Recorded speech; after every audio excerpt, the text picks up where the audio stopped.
الحمدللہ رب العالمین والصلاة والسلام علی سید الانبیاء والمرسلین قال اللہ تعالی وتبارک فی القرآن المجید والفرقان الحمید لقد کان لکم فی رسول اللہ اسوۃ حسنہ صدق اللہ العظیم اللہم صلی علی سیدنا و مولانا محمد مبارک وسلم۔ حمد و صلات کے بعد عزتوں کی مسند پر جلوہ فراز عالی مرتبت ذی وقار محترم محتشم علماء کرام اور واجب الاحترام ذوی الاحتشام برادران اسلام، السلام علیکم ورحمۃ اللہ وبرکاتہ۔ بتوفیق باری تعالی مجھے اور آپ کو حضور علیہ السلام کے ذکر جمیل کی سعادت مندیاں نصیب ہو رہی ہیں۔ دعا ہے اللہ تعالی میری اور آپ کی حاضری کا ایک ایک لمحہ قبول فرمائے۔ اس کی ایکو بالکل اگر آف ہو جائے، ایک ساتھ دی آواز، جزاک اللہ۔ آپ جانتے ہیں کہ اللہ کے رسول صلی اللہ علیہ وآلہ وسلم کی جس وقت ولادت ہوئی تو 7 دن تک اپنی والدہ حضرت آمینہ سلام اللہ علیہ کا دودھ پیا۔ 8ویں دن یہ اعزاز دشمن اسلام ابو لہب کی کنیز ثویبہ کو حاصل ہوا۔ اس نے حضور علیہ السلام کو دودھ بھی پلایا اور دیکھ بھال بھی کی۔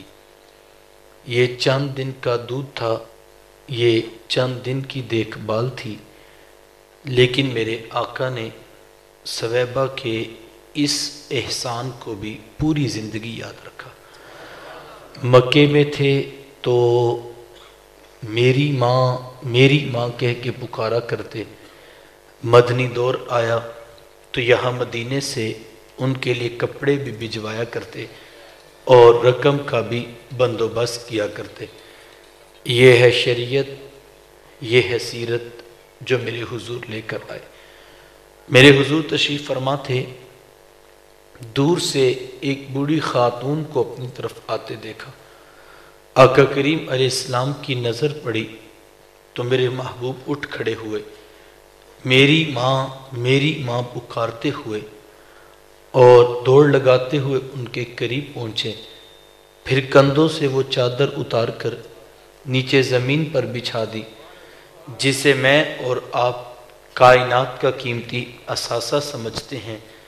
اپنی والدہ کو اس چادر کے اوپر بٹھایا، کان لگا کر گھنٹوں ان کی باتیں سنی، اور جب وہ بوڑھی خاتون خود اٹھ کر واپس جانے لگی تو کسی نے راوی سے پوچھ لیا، یہ آنے والی خوش قسمت خاتون کون تھی کہ محبوب علیہ السلام نے اپنے کندھوں کی چادر ان کے قدموں کے نیچے بچھا دی؟ تو بتانے والے نے بتایا کہ تمہیں نہیں پتا، یہی تو حضور علیہ السلام کی رضائی والدہ حضرت حلیمہ سعدیہ سلام اللہ علیہ۔ سگی ماں تو سگی ماں ہوتی ہے، میرے محبوب علیہ السلام نے تو دودھ پلانے والی ماں کو بھی اتنی عزتیں عطا کی ہیں۔ ماں باپ کیا ہوتے ہیں یہ زمانے کو میرے محبوب علیہ السلام نے آ کر بتلایا۔ آقا کریم علیہ السلام ایک دن صحابہ کو نماز پڑھانے آئے، تاحد نگاہ صحابہ نے اٹھ کر حضور کا استقبال کیا۔ محبتوں برا یہ ہجوم دیکھا تو چھم چھم آنکھوں سے آنسو برسنے لگے۔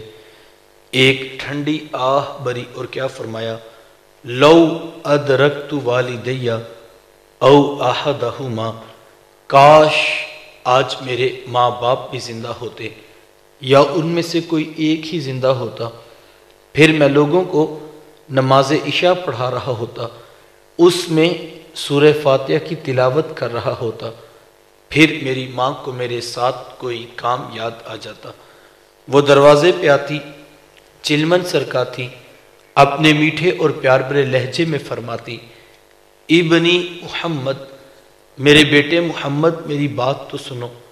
کہا لوگوں میں نماز کا مصلی چھوڑ کر پہلے ماں کی بات کو سن لیتا۔ زمانے کو بتایا کہ ماں کا وجود کتنا معتبر ہے۔ بیٹیاں کیا ہوتی ہیں یہ زمانے کو میرے محبوب علیہ السلام نے آ کر بتلایا۔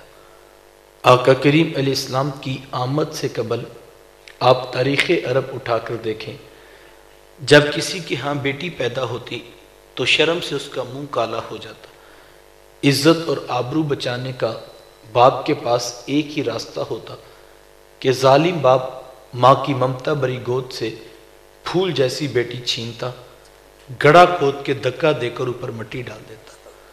اگر کوئی باپ اتنا ظالم تھا، اتنا سفاک تھا، تو وہ اس قابل تھا کہ وہ معاشرے میں سر اٹھا کر جی سکتا ہے، اور اگر کسی کے ہاتھوں میں اتنی سخت نہیں کہ وہ اپنی زندہ بیٹی کو زمین میں گاڑ سکے، تو وہ اس قابل نہیں تھا کہ معاشرے میں عزت کی زندگی گزار سکے۔ یہ عرب معاشرہ ہے جس کو قرآن مجید فرقان حمید نے بھی بیان کیا ہے۔ وہ عملاً بیٹیوں کو ذبح کیا کرتے اور بہنوں کو زندہ درگور کر دیا کرتے۔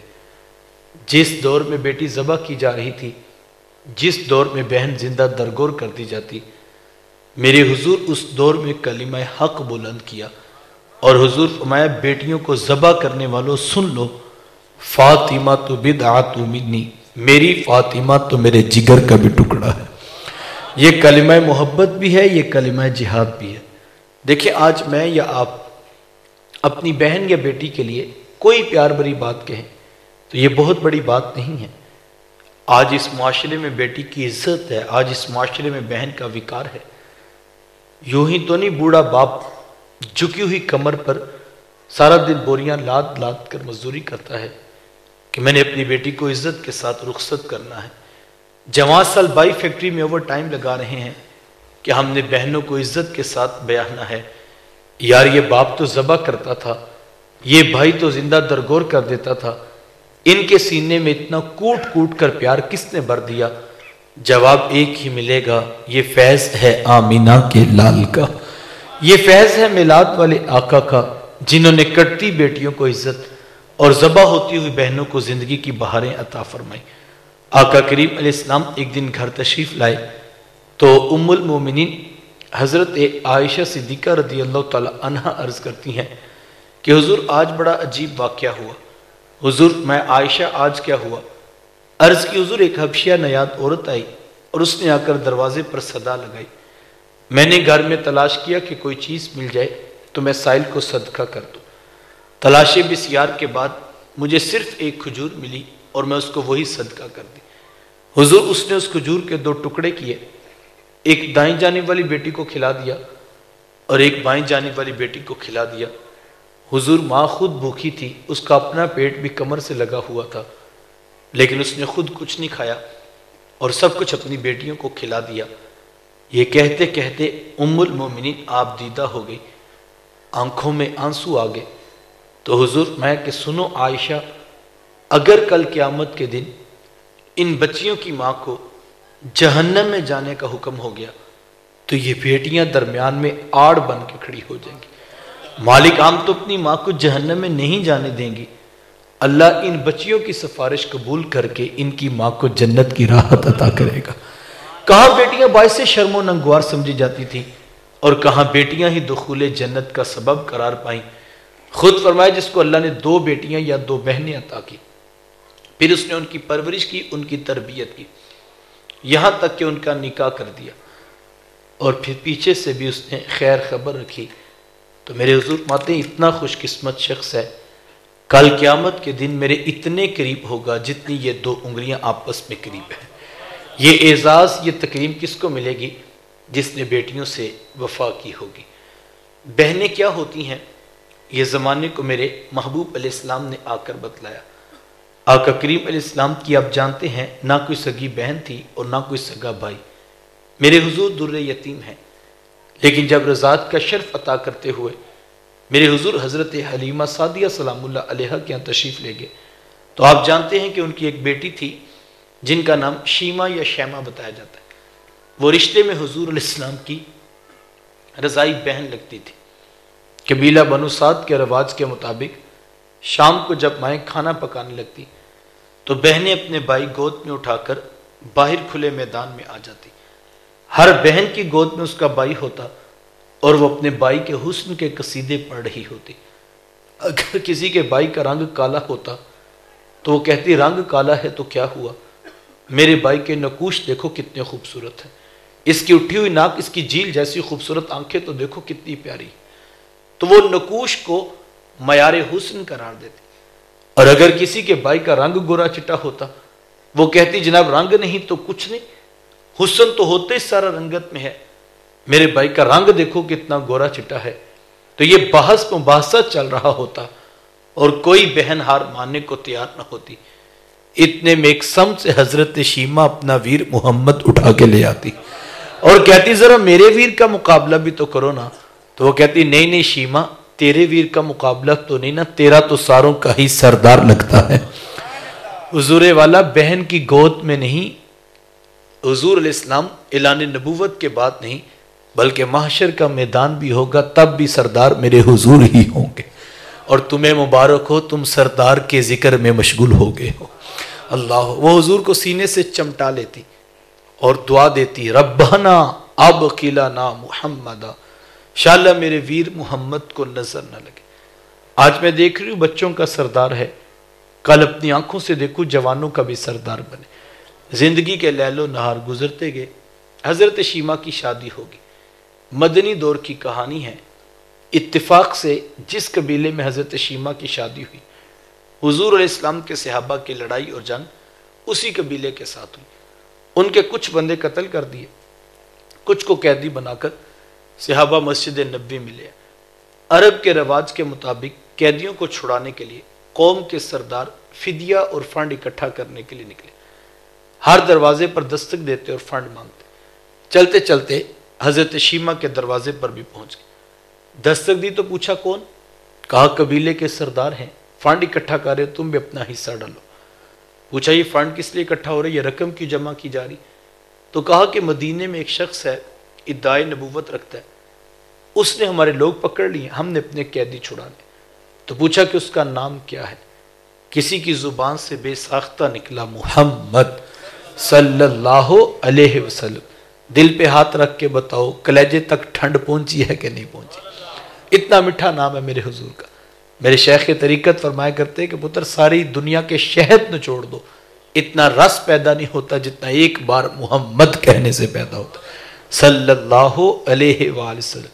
یہ نام کوئی کام بگڑنے نہیں دیتا، یہ نام کوئی کام بگڑنے نہیں دیتا، بگڑے بھی بنا دیتا ہے نام محمد صلی اللہ علیہ وآلہ وسلم. ایک عرصے کے بعد حضور علیہ السلام کا نام سنا تو آنکھوں میں آنسو آ گئے. کہا انہوں نے تمہارے بندے پکڑے؟ کہا ہاں انہوں نے ہمارے لوگ پکڑے. کہا پھر فنڈ اکٹھا کرنا چھوڑو، صرف مجھے ساتھ لے چلو. کہا تم کیا کرو گی؟ کہا تمہارے قیدی چھڑا کے لاؤں گی. کہا تم ان کو جانتی ہو؟ کہا ہاں ہاں، تمہیں نہیں پتا، وہ میرے بچپن کے ویر اور بھائی لگتے ہیں، میں تمہارے قیدی چھڑا کے دکھاؤں. حضرت شیمہ قبیلے کے سرداروں کو ساتھ لیا اور حضور علیہ السلام کے خیمہ نوری کی طرف سفر شروع کیا.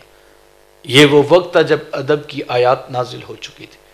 خبردار میرے رسول کی آواز سے آواز بھی اونچی نہ کرنا ورنہ زندگی کی ساری کمائی غارت کر کے رکھ دوں. صحابہ ننگی تلواروں سے در حبیب پہ پہرا دے رہے تھے. حضرت شیمہ اس خیال سے کہ میں اپنے بھائی کو ملنے جا رہی ہوں، جب آگے بڑھنا چاہا تو پہرے داروں نے تلواریں سونپ دی. رک جا دیہاتی عورت، جانتی نہیں آگے کوچائے رسول ہے، آگے تو بغیر اجازت کے جبریل نہیں جا سکتے، تو کون ہے؟ روایت میں آتا جب راستہ روک دیا گیا، تلواریں سونپ دی گئیں تو حضرت شیمہ نے یوں ہاتھ سے تلوار کو جھٹک کے کہا خلو سبیلی وعلموا انا اخت نبیکم. کہا میری راہیں چھوڑ دو، جانتے نہیں میں تمہارے نبی کی باجی اور بہن لگتی ہوں.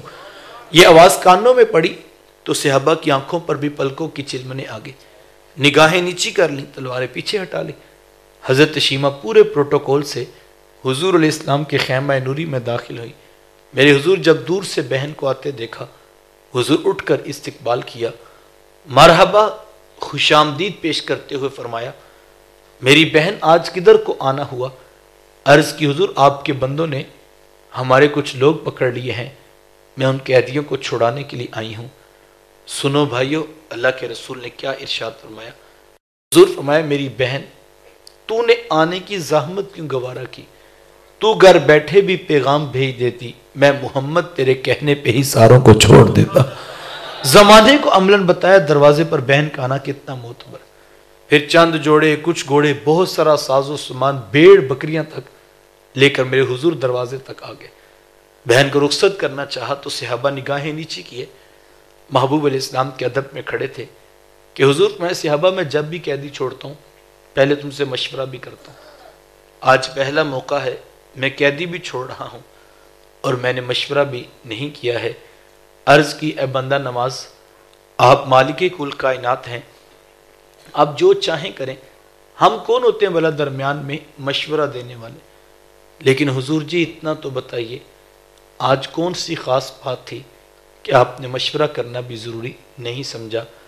حضور فرمائے صحابہ، آج میرے دروازے پر میری بہن آ گئی تھی، اور جب بہنیں دروازے پہ آ جائیں اللہ کا رسول انہیں خالی نہیں موڑا کرتا۔ زمانے کو عملاً بہن کا رشتہ میرے محبوب علیہ السلام کی دہلیز سے ملا۔ جس دور میں بیٹی ذبح کی جا رہی تھی، جس دور میں بہن زندہ درگور کر دی جاتی، جس دور میں ماں جیسا عظیم رشتہ بھی منڈیوں اور بازاروں میں بک جاتا تھا، اس دور میں بیوی کی کیا حیثیت ہوگی؟ جبکہ آج کے اس تہذیب یافتہ دور میں بھی کچھ لوگ بیوی کو پاؤں کا جوتا خیال کرتے ہیں۔ یہ زمانہ جاہلیت کی بات ہے۔ آقا کریم علیہ السلام نے ازواج مطہرات کے ساتھ جو حسن سلوک کی داستانیں رقم کی ہیں، زمانہ ان کی مثال نہیں لا سکتا۔ کسی کو میرے حضور حمیرہ کہہ کے پکارتے ہیں، اور کسی کے لیے بکری کا بچہ ذبح کرتے ہیں اور گوشت کے مختلف ٹکڑے ان کی سہیلیوں کے ہاں بیچتے ہیں۔ حضور کثرت کے ساتھ حضرت خدیجۃ الکبریٰ رضی اللہ تعالیٰ عنہ کا ذکر کیا کرتے ہیں۔ حضرت سیدہ عائشہ صدیقہ رضی اللہ تعالیٰ عنہ فرماتی ہیں کہ میرا جو ان سے رشتہ تھا ایک دن میری زبان سے بے ساختہ نکل گیا کہ حضور اللہ نے آپ کو بہتر ازواج عطا کر دی ہیں اور آپ ابھی تک اس بوڑھی عورت کو نہیں بھولے۔ فرماتی پھر حضور کے چہرے پر جلال آ گیا اور حضور میں اے عائشہ مجھے خدیجہ کے بارے تکلیف نہ دو، جب پورے مکے نے میرا انکار کیا تھا ایک خدیجہ تھی جس نے میرا اقرار کیا تھا۔ کہا میں اسے کیسے بلا سکتا ہوں جب زمانہ میری مخالفت میں تھا؟ خدیجہ میرے سے محبت کی دعوے دار تھی۔ فرماتی پھر میں نے ہمیشہ محبتوں کا ہی اظہار کیا، اور یہی حضرت خدیجۃ الکبریٰ رضی اللہ تعالیٰ عنہ ہے۔ جب ان کا وقت آخر قریب آیا تو حضرت سیدہ فاطمہ تو زہرا رضی اللہ تعالیٰ عنہ کو بھیجا اور کہا کہ بیٹا جاؤ جا کر حضور علیہ السلام سے چادر رحمت مانگ لو۔ سیدہ حاضر خدمت ہوئی اور آ کر عرض کی کہ میری والدہ چادر مانگ رہی۔ آقا کریم علیہ السلام نے چادر بھی اتار کر پیش کر دی اور ساتھ فرمایا کہ بیٹا اپنی والدہ سے پوچھو یہ چادر کیا کرنی ہے۔ یہ کہتے کہتے میرے حضور بھی ساتھ تشریف لے آئے اور حضور فرمایا کہ خدیجہ تو نے چادر کیا کرنی ہے؟ عرض کی حضور مجھے جو بخار ہے لگتا یوں ہے کہ جان لیوا ثابت ہوگا، میری آرزو یہ ہے کہ مجھے کفن ملے تو آپ کی چادر رحمت ہے۔ یہ حضور علیہ السلام کی سیرت کا کتنا بڑا حوالہ ہے یار، کہ بیوی آرزو کر رہی ہیں اگر مجھے شوہر کی چادر میں کفن مل جائے تو یہ آپ کے حضور میری بخشش کی ضمانت ہوگی۔ آقا کریم علیہ السلام نے چادر بھی اتار کر پیش کر دی اور ساتھ تاریخ ساز جملہ ارشاد فرمایا خدیجہ تو نے تو صرف چادر مانگی ہے، لو ارتی جلدی لآتیتکی، اگر تو مجھ محمد کی جلد بھی مانگ لیتی میں وہ بھی اتار کے پیش کر دیتا۔ زمانے کو رشتوں کا تقدس میرے محبوب علیہ السلام کی دہلیز سے ملا۔ وقت سمٹ ہے صاحبو، ہم نے حضور علیہ السلام کی آمد کی خوشی میں کمکمے بھی روشن کیے، ہم نے چراغا بھی کیا، ہم نے راہوں میں پھول کلیاں اور پتیاں بھی بچھائیں، ہم جھنڈیاں بھی لگا رہے ہیں اور ہم جھنڈے بھی نصب کر رہے ہیں، ہم مٹھائیاں بھی بانٹ رہے ہیں اور ہم دیگے بھی تقسیم کر رہے ہیں۔ یہ سب کام باعث برکت ہیں، میں ان کی نفی نہیں کرتا۔ بڑا ہی نادان ہوگا وہ شخص جو اس عنوان پر الجھ پڑے یا کوئی فتویٰ لگا کے لے آئے۔ میں تو ایک سادہ سی بات کہتا ہوں یار، مجھے دل پہ ہاتھ رکھ کر بتائیں یار، اگر حضور علیہ السلام کی آمد کی خوشی بھی نہیں منانی تو یار پھر کائنات میں خوشی ہوتی کیا ہے؟ خوشی لگتی کیا ہے؟ انسان کے ساتھ خوشی کا تعلق کیا ہے؟ حیثیت کیا تھی انسان کی؟ اس کے اخلاقی اقدار کس قدر زوال پذیر تھے کہ بیٹی ذبح کر کے جو ہے وہ کاٹ دی جاتی تھی، اور کاٹنے والا کوئی پرایا نہیں ہوتا تھا، وہ سگا باپ ہوتا تھا۔ بہن زندہ درگور ہوتی تھی تو زندہ درگور کرنے والا کوئی پرایا نہیں ہوتا، سگا بھائی ہوتا تھا۔ اور جب یہ اتنا بڑا ظلم کر کے واپس پلٹتے تھے تو کوئی ایف آئی آر ان کے خلاف نہیں کاٹی جاتی تھی، ان کے خلاف کوئی احتجاج نہیں ہوتا تھا، نہ ان کے اپنے ضمیر پہ کوئی بوجھ ہوتا تھا، اور نہ ان کے ماتھے پہ کوئی شکن نظر آتا تھا، اور معاشرہ تھا کہ ایسا ظلم کرنے والے کو تھپکی اور داد دیتا تھا۔ تو کہاں تھی خوشیاں صاحب؟ اس زمین کے اوپر تو ظلم اور ستم کا بازار گرم تھا، خوشی کا تو تصور بھی حضرت انسان کے پاس نہیں تھا۔ تو پھر مجھے کہنے دیجئے، زمین پر خوشیاں بعد میں آئی ہیں، پہلے آمینہ کے لال کے قدم آئے ہیں، اور حضور آئے ہیں تو پھر خوشیاں جھوم کے پیچھے آ گئی ہیں۔ اور خوشیاں تو نہ جانے کب سے روٹ کر آسمانوں کی طرف چلی گئی تھی۔ انسان اتنا ظالم ہو چکا تھا کہ رب کا بھی انکار کرتا تھا، بتوں کے آگے پیشانیاں بھی رکھتا تھا، بہنوں اور بیٹیوں کو ذبح بھی کرتا تھا، اور زندہ درگور کر کے فخر بھی کرتا تھا۔ تو خوشیاں تو نہ جانے کہاں تھیں۔ یہ تو کرم ہو گیا رب کا کہ اس دھرتی پہ میرے محبوب کے مبارک قدم آئے، بس ان کا آنا تھا، پھر خوشیوں نے بھی جھوم کے دھرتی کا استقبال کیا۔ اور یہ محبتوں کا عنوان ہے، اور یہ الفتوں کا پیغام ہے، اور یہ حضور علیہ السلام کی آمد کی خوشی۔ اور میں ایک اور بات بھی کہتا ہوں، یہ ابھی ہم آئے ہیں تو ہمارے نوجوانوں نے اپنی محبت کے اظہار میں یہ پھول اور پتیوں کے ساتھ استقبال کیا ہے۔ تو میرا نہیں خیال انہوں نے پہلے کسی مفتی صاحب سے فتویٰ لیا ہوگا کہ رات کو عبداللہ بھائی نے آنا ہے تو کیا ہم پھول پھینک سکتے ہیں۔ میرا نہیں خیال انہوں نے کسی سے فتویٰ لیا ہوگا، اور اگر انہوں نے فتویٰ لیا نہیں ہے تو میں یقین سے کہہ سکتا ہوں کہ کل ان کے اوپر فتویٰ لگے گا بھی نہیں۔ کیوں؟ جبکہ استقبال تو انہوں نے کیا، اس لیے کہ ہر شخص اس بات کو جانتا مانتا ہے کہ جب کوئی شخص آئے تو لوگ آنے والے کا استقبال کیا کرتے ہیں۔ مسلک تو مسلک، اس بات پہ کسی مذہب کا بھی اختلاف نہیں۔ یہودیت، عیسائیت، سکھ ازم، ہندوازم، کوئی مذہب آپ اٹھا لیں، تمام مذاہب اس بات پر متفق ہیں کہ آنے والے کا استقبال کرنا چاہیے۔ اگر اس سے بھی آگے کی بات کروں تو جن کے پاس مذہب نام کی بھی چیز نہیں، انہوں نے بھی الگ سے مورل ویلیوز کا، اخلاقی اقدار کا ایک خانہ بنایا، اور انہوں نے لکھا کہ آنے والے کا استقبال کرنا چاہیے۔ یہ اخلاقی اقدار ہے۔ انسانوں کی بستی ہو سے ہی، انسان رہتے ہوں سے ہی، اصول یہ ہے کہ لوگ آنے والے کا استقبال کیا کرتے ہیں۔ انسانوں میں اس بات کا کسی کا بھی کوئی اختلاف نہیں۔ توجہ چاہوں گا ایک جملے پر، اور میں خیال کرتا ہوں اگر یہ جملہ بھی سمجھ آ جائے تو شاید یہ جملہ ہی کئی مناظروں اور کئی کتابوں کا سفر طے کروا دے۔ کیا خیال ہے یار؟ کوئی آئے تو استقبال کرنا چاہیے، آمینہ کا لال آئے تو استقبال نہیں کرنا چاہیے؟ یہ تو کوئی جھگڑا بنتا ہی نہیں تھا، یہ تو اختلاف کا عنوان تھا ہی نہیں۔ یہ تو پتہ نہیں کس نے ستم ڈھایا امت پر، جس نام پہ امت نے جڑنا تھا ہم نے وہاں بھی جھگڑے کھڑے کر دیے۔ میں ایک اور بات بھی کہتا ہوں یار، مجھے دل پہ ہاتھ رکھ کے بتائیں، یہ کاغذ کی جھنڈیاں بھی بھلا کوئی ان کا استقبال کریں گے؟ آ کون رہا ہے؟ تشریف آوری کن کی ہے؟ جلوہ فرازی کن کی ہے؟ حضور والا تشریف وہ لا رہے ہیں کہ جن کے پیچھے سارے نبی ہاتھ باندھ کے کھڑے ہو جاتے ہیں، ان کی تشریف آوری ہو، اور یہ کاغذ کی جھنڈیاں بھلا کوئی استقبال ہے؟ یہ تو ہم کمزور لوگ ہیں کہ ہم کر کچھ نہیں سکتے، اور یہ کاغذ کی جھنڈیاں لگا کے اپنے دل کو راضی کرتے ہیں اور اپنی محبت کا ایک نذرانہ پیش کرتے ہیں۔ اور میں کہتا ہوں اس پر بھی جھگڑا ہے تو میں کہنا چاہوں گا صاحب، یہ کاغذ کی جھنڈیاں کیا ہوتی ہیں؟ ہمارا تو بس نہیں چلتا، ورنہ دل کاٹ کے محبوب کی راہوں میں ڈالتے۔ وہ کیا خوب کہا میرے امام نے، کروں تیرے نام پہ جاں فدا، نہ بس ایک جاں دو جہاں فدا، دو جہاں سے بھی نہیں جی برا، کروں کیا کروڑوں جہاں نہیں، ورنہ کروڑوں جہاں بھی اس محبوب کے قدموں پہ وارے جائیں تو پھر بھی حق شکر ادا نہیں ہو سکتا۔ میں اپنے اندر اتروں، آپ اپنا محاسبہ کریں کہ ہمارے پلے ہے کیا تھا یار۔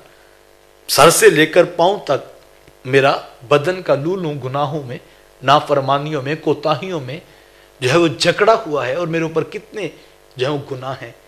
آپ اپنا محاسبہ کریں کہ ہمارے پاس کون سی خوبی تھی، لیکن 1,24,000 کم و بیش انبیاء اور رسول اور ایسے ایسے جلیل القدر پیغمبر کہ کہیں پہ حضرت آدم علیہ السلام کھڑے ہیں تو کہیں پہ حضرت نوح علیہ السلام کھڑے ہیں، کہیں پہ حضرت موسیٰ کلیم اللہ ہیں تو کہیں پہ حضرت عیسیٰ روح اللہ ہیں.